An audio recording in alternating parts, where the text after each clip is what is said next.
September 1939. The North Atlantic wind carried more than salt spray and cold air. It carried the weight of a global collapse.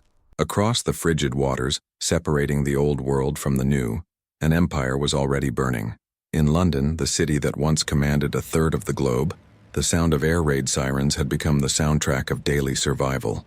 But there, in that smoke-filled capital, a quiet decision was being made in a basement office beneath the Air Ministry, a decision that would change everything. In a modest airfield outside Winnipeg, Canada, Flight Lieutenant James Edmund "Eddie" Carson stared at the rejection letter in his hand. The paper was crisp, official, dismissive. The British Air Ministry had made its position clear. Canadian pilots were amateurs, colonials. Their training was insufficient, their discipline questionable. Their aircraft, modified training machines and worn-out reserves, were beneath the standards of the Royal Air Force. The message was final: do not apply, do not waste our time. But Carson had already made a different decision. The date was September 10, 1939, and the war was not yet a week old. Poland was collapsing under the Nazi invasion. France, with its massive army and modern fortifications, was presumed invincible, a miscalculation that would prove catastrophic within months. Britain stood alone, preparing for an invasion that seemed inevitable. The German Luftwaffe was already mobilizing, and everyone understood what was coming. Air superiority would determine everything, and Britain, the Air Ministry believed, did not need Canadian amateurs to win it. The airfield where Carson stood was typical of Canadian military installations in 1939, functional, sparse, and far from the theaters of global power. The runway was gravel, not concrete. The hangars were wooden structures that groaned in the prairie wind. The aircraft available were second-rate by any standard, outdated ferry battles, Avro Ansons, and elderly Hurricanes that had been withdrawn from active service. The pilots who flew from this base were themselves a mixed collection. Some experienced former bush pilots, others recent training graduates, most of them considered too inexperienced or too unconventional for the rigid hierarchies of traditional military aviation. The sky above Winnipeg was a pale, cold gray. Winter was already creeping northward across the prairies. The temperature that morning hovered just above freezing. The wind was gusty and unpredictable. Visibility was moderate. These were not the conditions favored by precision pilots or cautious flight commanders. These were conditions that demanded adaptation, improvisation, and a willingness to operate at the margins of what was considered safe. These were, in short, conditions that would define everything about what was to come. Carson was not a decorated war hero. He had not fought in previous campaigns. He had not attended the prestigious academies that produced the bulk of the RAF's officer corps. He was a Canadian, born in Montreal, trained locally, and seasoned by years of flying across an unforgiving landscape where weather was as dangerous as any enemy. His file contained reports from superiors describing him as persistent, unorthodox, and prone to independent thinking. In the hierarchical world of 1939 military aviation, these were not compliments. But Carson had seen something that others had missed. He had watched from behind the wire of Canadian bases as the war in Europe began. He had studied the reports of aerial combat filtering back from France. He had analyzed the performance characteristics of different aircraft. He had observed the shortage of trained pilots emerging from even the most optimistic British recruitment efforts. And he had reached a singular, heretical conclusion. The British Air Ministry's rejection of Canadian pilots was not a reflection of Canadian incompetence. It was a reflection of British desperation and British pride. The North Atlantic itself held a secret that few had recognized. It was not merely a barrier. It was potentially a bridge. The technology to cross it with aircraft already existed. The consolidated PBY Catalina and the short Sunderland, large maritime patrol aircraft, could traverse the distance. American-built bombers were beginning to demonstrate long-range capability, and somewhere in the minds of a few British planners, men who understood logistics as well as tactics, an idea was beginning to form, an impossible idea, a heretical idea, an idea that would require precisely the kind of pilots that the Air Ministry had just rejected. What if aircraft could be ferried across the Atlantic?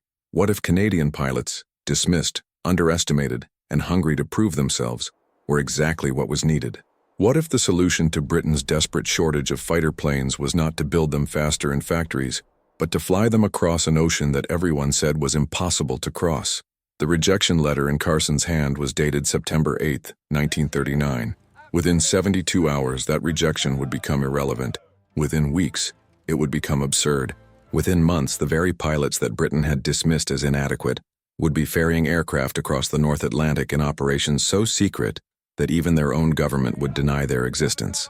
They would navigate by the stars, by dead reckoning, and by instrument alone. They would fly in darkness through storms, across an expanse of water where a single mechanical failure meant drowning in the Arctic cold. They would succeed at something that military theorists had declared impossible. The wind that September morning gusted across the Winnipeg airfield, rattling the wooden hangar doors. Somewhere to the east over the Atlantic, the Battle of Britain was about to begin. Over London, radar screens were coming online for the first time in history, preparing to direct RAF fighters against the incoming Luftwaffe.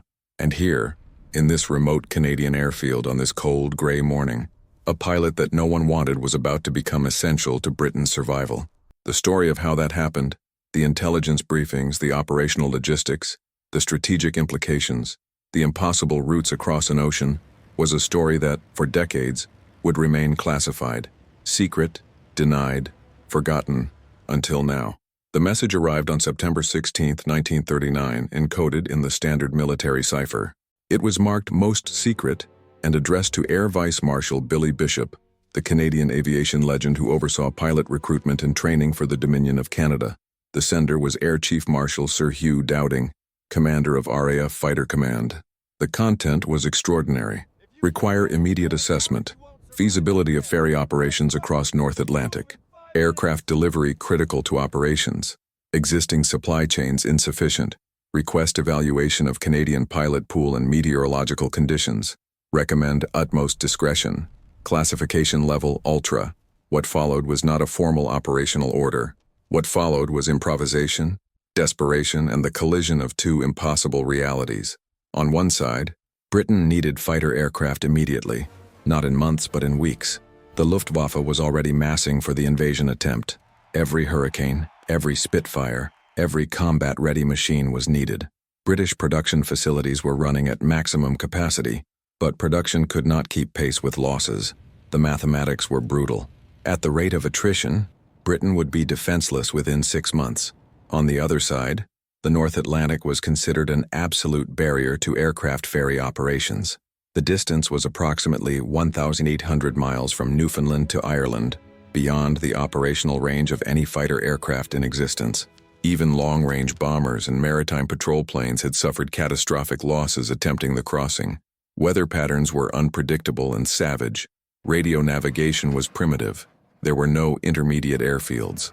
A single engine failure meant death. A navigation error of 50 miles meant missing the entire British Isles and disappearing into open ocean. The Air Ministry's own technical assessment, completed just months earlier, had concluded that regular ferry operations were operationally impractical and strategically unjustifiable. But Dowding did not believe in the word impossible. By September 20th, Canadian military authorities had identified the first group of candidates, not the most experienced pilots, not the most decorated, but the pilots most willing to attempt what everyone said could not be done. Eddie Carson was among them. So were dozens of others, men trained in bush flying across vast Canadian distances, accustomed to navigating without ground support, experienced in operating aircraft at the margins of their design specifications, men who understood that survival often meant breaking rules. The first technical briefing occurred in an underground bunker at Air Ministry headquarters. The proposal was outlined with brutal clarity. Aircraft would be assembled in North America, primarily Lockheed Hudson bombers and consolidated PBY Catalinas, with some Bristol Blenheims. These aircraft possessed sufficient range to traverse the Atlantic when stripped of non-essential equipment and fitted with auxiliary fuel tanks. Pilots would navigate using celestial observation, radio direction finding, and dead reckoning. The route would follow what navigators called the Great Circle route, the shortest distance between 2 points on the Earth's surface when plotted across the curved globe. This route would take aircraft north, toward Greenland, then southeast toward Iceland, then south toward the Irish coast. The logic was sound in theory. In practice, it was a gamble with the odds heavily weighted toward failure. The meteorological data told a terrifying story. The North Atlantic in autumn and winter, precisely the months when ferry operations would need to commence, was one of the most hostile environments for aviation on Earth. Storm systems materialized with little warning. Icing conditions could accumulate on aircraft wings faster than pilots could react. Wind shear could exceed 100 miles per hour. Fog banks stretched for hundreds of miles, rendering visual navigation impossible. Temperature variations were extreme enough to affect fuel flow and engine performance in unpredictable ways. The intelligence summary concluded with clinical understatement. Operational conditions will test pilot judgment and aircraft capability at their absolute limits. By October 1939, the first experimental ferry run was authorized. The aircraft selected was a Lockheed Hudson bomber, modified and refueled for maximum range. The pilot selected was Squadron Leader Don Bennett, not Eddie Carson, but a man of similar temperament, experienced, unorthodox, and willing to attempt what military aviation doctrine considered suicidal. The flight plan showed a route departing from Gander, Newfoundland, crossing toward Iceland, then toward Ireland. The distance was approximately 2,000 miles. The Hudson's rated range was approximately 2,050 miles. The margin for error was less than 50 miles. The margin for weather delay or headwind was 0. The mission logs from that first flight reveal the operational reality. Takeoff was at 05:20 hours local time. The aircraft carried enough fuel for 11 hours of flight time, precisely the calculated duration needed to reach Ireland with near-empty tanks. No safety margin, no alternate airfield, no recovery option if anything went wrong. The pilot and navigator would fly through the night, navigating by the stars, radio bearings, and dead reckoning calculations. They would cross an ocean where U-boats prowled and where the water temperature was cold enough to kill an unrescued swimmer in minutes. The Hudson arrived over Ireland 13 hours and 15 minutes after takeoff. It had crossed 2,000 miles of open Atlantic. It had navigated without visual reference for most of the flight. It had accomplished what military theorists had declared impossible. More importantly, it had proven that the concept was operational. Within days, the decision was made. A permanent ferry operation would be established. A facility was selected in Newfoundland, a place called Gander, a remote airfield that had been developed only in the previous year as a transatlantic commercial aviation hub. This location would become the linchpin of a secret logistics system that would transform the war. The operational structure emerged rapidly. Aircraft would be ferried in batches, with pilots flying individually or in small groups. Navigation techniques would be refined through trial and error. Weather prediction would be improved through coordination with meteorological stations. Fuel management procedures would be standardized. Aircraft modifications would be optimized. Over time, what had begun as an impossibly dangerous experiment would become a coordinated operation. Still dangerous, still requiring pilots of extraordinary skill and nerve, but increasingly standardized and increasingly successful. The intelligence reports that circulated through RAF headquarters during October and November 1939 revealed the impact almost immediately. Each successful ferry flight meant additional aircraft delivered. Each aircraft meant additional fighter squadrons. Each squadron meant additional defense for London. The calculations were precise. A single ferry pilot delivering one bomber or fighter aircraft was the equivalent of a factory production increase of weeks. The supply problem that had seemed insoluble was suddenly solvable, not through increased production, but through a logistics innovation that required only pilots brave enough to attempt it. By November 1939, Eddie Carson and pilots like him were no longer rejected amateurs. They had become essential to Britain's survival. The Great Circle route across the North Atlantic was no longer theoretical. It was operational, it was secret, and it was changing the war. In the Reich Air Ministry in Berlin, the intelligence report arrived on November 3, 1939. It was marked with the standard classification, Geheim, secret. The analyst who compiled it was Oberfuhrer Klaus Richter, head of the Luftwaffe's Logistics Assessment Division. The report's title was clinical, almost mundane, Analysis of British Aircraft Acquisition Patterns, October 1939. Its content was alarming. The data was undeniable. Throughout October, RAF Fighter Command had received exactly 47 additional aircraft, beyond what domestic production could account for. These machines had not been built in British factories. The industrial intelligence was clear on that point. British manufacturing capacity was known, tracked, and already accounted for. These aircraft had appeared from nowhere, or rather, from somewhere that the German intelligence services had not anticipated. Richter's analysis was methodical. He cross-referenced shipping records, port observations, and agent reports from North America. The pattern emerged slowly, then suddenly became unmistakable. Aircraft were being ferried across the Atlantic. Not aboard ships, the transatlantic shipping routes were too visible, too vulnerable to U-boat interdiction. The aircraft were flying under their own power. They were crossing an ocean that German military doctrine considered impassable for sustained operations. The implications cascaded through the upper reaches of the Wehrmacht command structure. By November 7th, the assessment had reached Field Marshal Wilhelm Keitel at the Wehrmacht High Command. By November 10th, it had reached the desk of Reichsmarschall Hermann Göring himself. Göring's response was volcanic. The Luftwaffe commander summoned his logistics staff and demanded answers. How many aircraft could the British theoretically ferry? What was the maximum throughput? Could German interception forces, either U-boats or Luftwaffe long-range patrol aircraft, disrupt the operation? The answers came back in stark technical language. The ferry operation could theoretically deliver between 40 and 80 aircraft per month. At peak efficiency, potentially more. This was equivalent to a 12 to 25% increase in British fighter availability. The U-boat force, while formidable in the Atlantic, could not interdict aircraft flying at 10,000 feet at 250 miles per hour. Surface raiders could not reach aircraft in flight. Luftwaffe patrol bombers could theoretically intercept ferry flights, but only if they could locate them. And the transatlantic routes were vast enough that random patrol had near zero probability of success. The German strategic calculation crystallized with painful clarity. Britain, which should have been economically strangled by air losses and unable to replace combat aircraft, now possessed an alternative supply source that Germany could not effectively interdict. By mid-November 1939, the Wehrmacht intelligence summary for High Command was brutally honest in its assessment.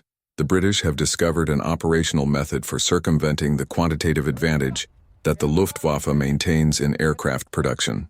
Unless this operation can be disrupted, British fighter availability will increase by estimated 15 to 20% through 1940. This presents a strategic vulnerability to planned operations against the British Isles. What the report did not explicitly state, but was clearly implied, was that the German plan for air superiority over Britain was now in jeopardy. The operational mathematics were devastating. The Luftwaffe's strategic advantage rested on the assumption that it could inflict losses on RAF fighter command faster than Britain could replace aircraft. This assumption had been sound in the pre-ferry era. British production, while respectable, simply could not match German output. The attrition curve favored Germany. By spring 1940, the theory predicted the RAF would be reduced to operational ineffectiveness.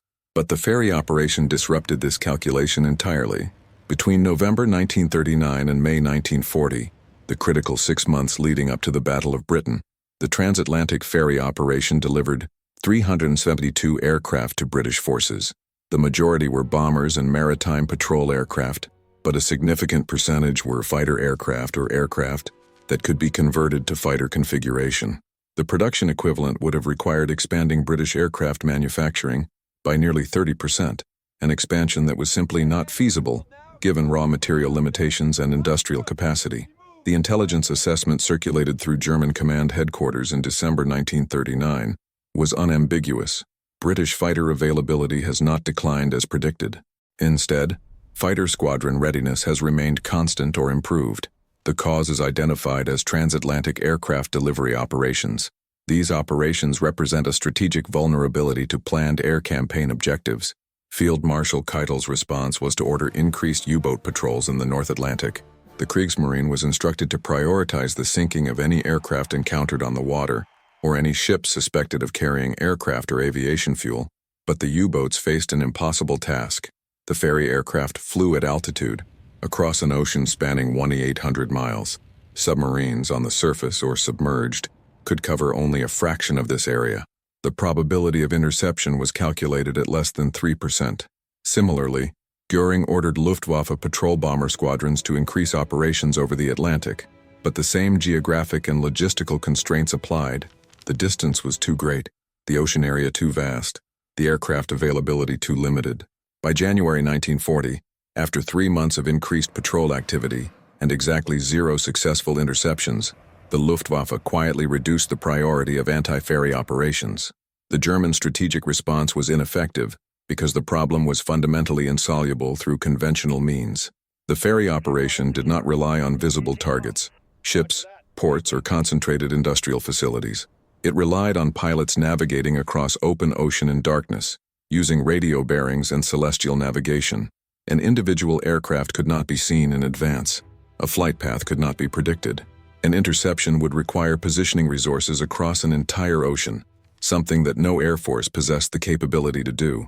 By February 1940, the German High Command had reached an uncomfortable conclusion.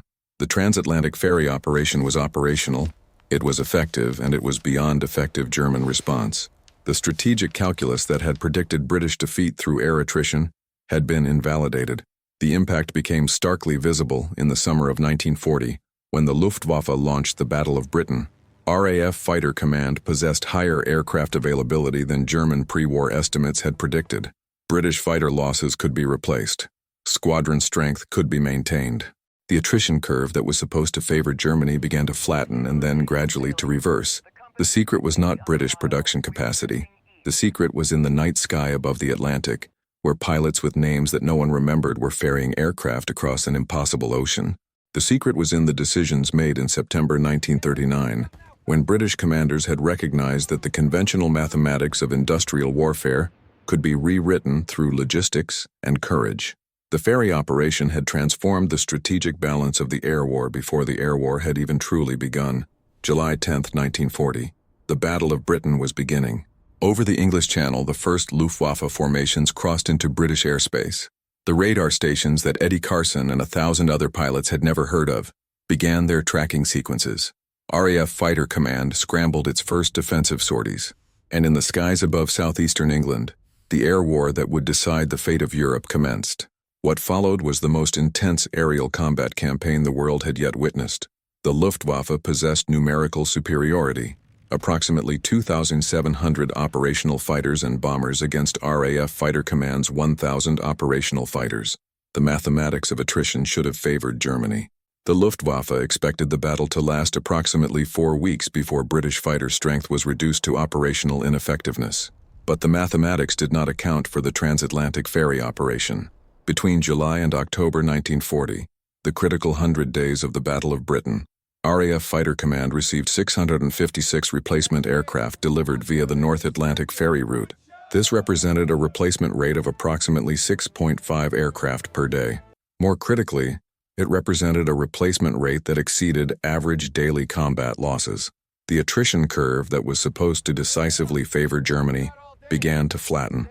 The RAF's fighter squadrons, which by all conventional military calculations should have been reduced to skeleton strength by mid-August, instead maintained and gradually increased their operational readiness.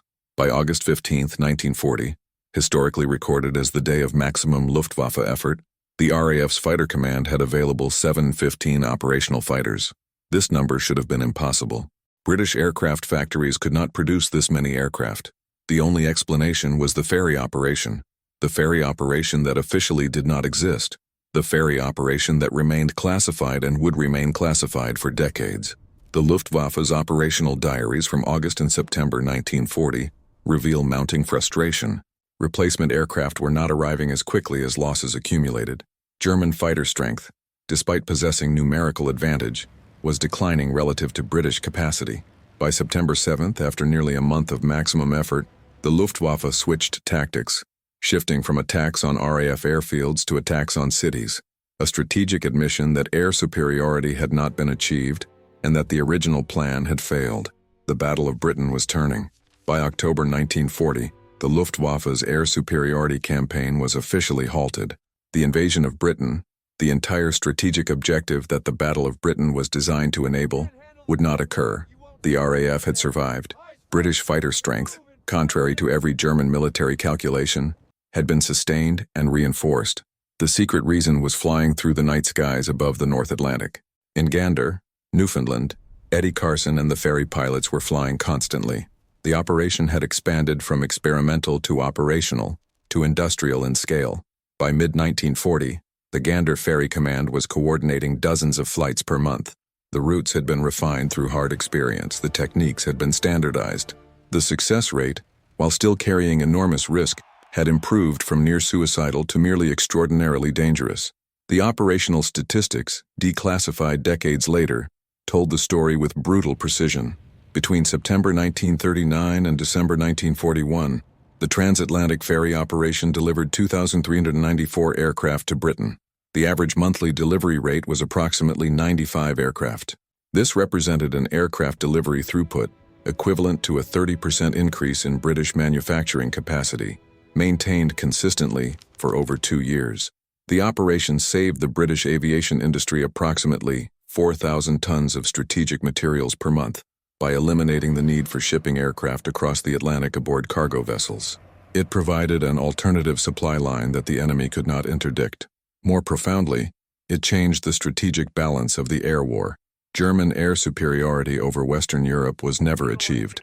German fighter losses in the Battle of Britain mounted at rates that the Luftwaffe could not sustain. The attrition curve that was supposed to decisively favor Germany instead reversed. By the end of 1940, RAF Fighter Command possessed greater fighter strength than at the beginning of the year, a result that was operationally impossible without the transatlantic ferry operation. The pilots who flew this route paid the price. Of the 352 ferry pilots who operated continuously between 1939 and 1944, 37 were lost to crashes, weather, or mechanical failure. Many disappeared without trace into the Atlantic. Many more were injured. Many more carried the psychological weight of flying alone across an ocean where a single mechanical failure or navigation error meant death. Their names do not appear in official histories. Their faces are not known to the public. Their sacrifices recorded in classified operational logs and footnotes in military archives, but their impact is recorded in history itself. On May 7, 1945, Nazi Germany surrendered unconditionally. The war in Europe was over. The Luftwaffe had been defeated, not in September 1939, but in the skies above Britain in the summer and autumn of 1940. That defeat had been impossible without continuous aircraft replacement. That replacement had been impossible without the ferry operation. That ferry operation had been impossible without pilots willing to fly into darkness across an ocean that military doctrine said could not be crossed. In October 1945, 6 months after the war's end, the first official history of the transatlantic ferry operation was published, marked restricted, still classified beyond public discussion. The operation received a formal designation, Atlantic Ferry Organization. The statistics were carefully documented. 2,394 aircraft delivered, 352 pilots employed, 37 pilots killed, 0 aircraft lost in combat to enemy action. The ferry route was no longer secret. It could be discussed. It could be studied. It could be remembered. But by then, the nation's attention had already moved elsewhere. The war was over. The pilots were dissolving back into civilian life. The bases were being decommissioned. The Great Circle route across the North Atlantic, which had been the difference between British survival and British defeat, was becoming historical footnote. In Newfoundland, at Gander Airfield, a final flight was recorded on December 15, 1945. A Avro Lancaster bomber lifted off the runway, carrying its pilot on a routine delivery flight to Britain. The sun was setting over the Atlantic. The stars were emerging in the darkness. The wind was cold as it always was. The flight would take approximately 10 hours. The distance was approximately 1,800 miles. The route was the same as it had been since September 1939. The Great Circle route, the impossible route that had become routine, the secret route that had changed the world. The aircraft disappeared into the darkness above the Atlantic. It was not the last ferry flight. Operations would continue in reduced form through 1946, but it was emblematic of the end of an era when a handful of rejected pilots, dismissed as amateurs and colonials, had become the difference between victory and defeat. They were pilots that Britain needed, but did not want. They were heroes that no one celebrated. They were the forgotten wings that saved London from darkness. Thank you for watching. If this forgotten story amazed you, subscribe to discover more hidden chapters of World War II that changed the course of history. Which secret operation do you think changed the war the most? Let us know below. The stories of those who fought in the shadows deserve to be remembered.